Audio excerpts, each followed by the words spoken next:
Hello मेरे छोटे भाई बहन, आपके साथ आपकी बड़ी बहन आपके लिए हड़प्पा सभ्यता के बारे में बताने के लिए कुछ महत्वपूर्ण जानकारी लेकर आई है। तो आइए हम देखते हैं। हड़प्पा सभ्यता को सिंधु घाटी सभ्यता क्यों कहा जाता है? क्योंकि हड़प्पा सभ्यता सिंधु घाटी नदी के तट पर बसा था।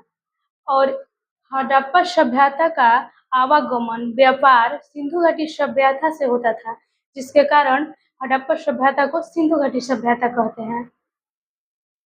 कुल इसका कुल समय काल कितना था?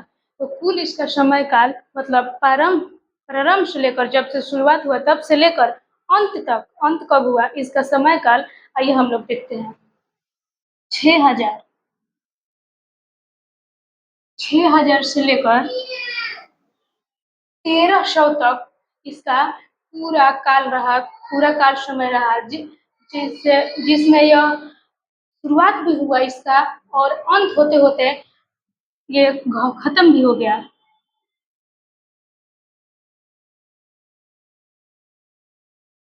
और हड़प्पा सभ्यता हड़प्पा सभ्यता को सिंधु घाटी सभ्यता कहते हैं। क्यों कहते हैं ये तो आप लोग जान गए। कुल समय काल इसका क्या था, कब इसका शुरुआत हुआ और कब खत्म हुआ? तो आइए, इसका कुल समय काल में 3 भाग हुआ। पहला की शुरुआत हुआ, फिर उसके साथ शुरुआत हुआ तो इसे प्रारंभिक हड़प्पा कहा गया।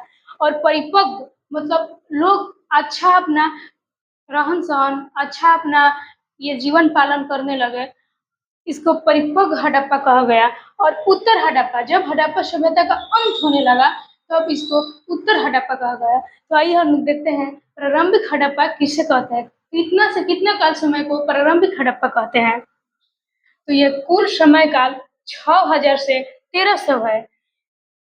फिर 6000 से लेकर 2600 तक,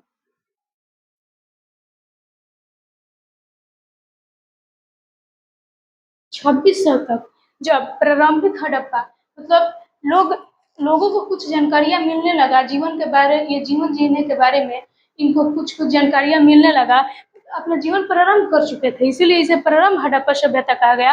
परिपक्व अपना जीवन बहुत अच्छा तरीके से ये लोग जीने लगे थे। सिंधु सिंधु नदी से इन लोगों को बहुत ज्यादा लगाव हो गया, जिसके जिसके कारण ये लोग को सिंधु घाटी सभ्यता भी कहा गया। सिंधु घाटी सभ्यता सिंधु घाटी नदी से ये लोग अपना व्यापार करते थे, दूसरे देश से लाते थे, जाते थे और आवागमन का रास्ता था परिपक्व हड़प्पा। इसे 2600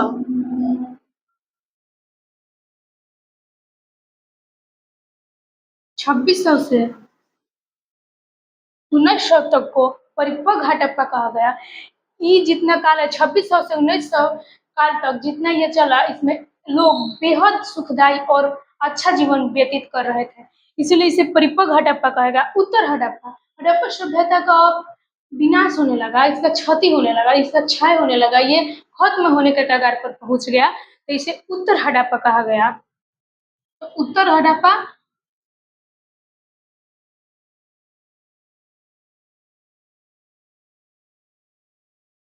1900 से 1300 को कहा गया। यानी हड़प्पा सभ्यता को सिंधु घाटी सभ्यता कहा जाता है, क्योंकि ये सिंधु नदी के तट पर था। कुल समय काल इसका 6000 से 1300 था और इसमें 3 भाग हुए। पहला प्रारंभिक हड़प्पा और दूसरा परिपक्व हड़प्पा, तीसरा उत्तर हड़प्पा।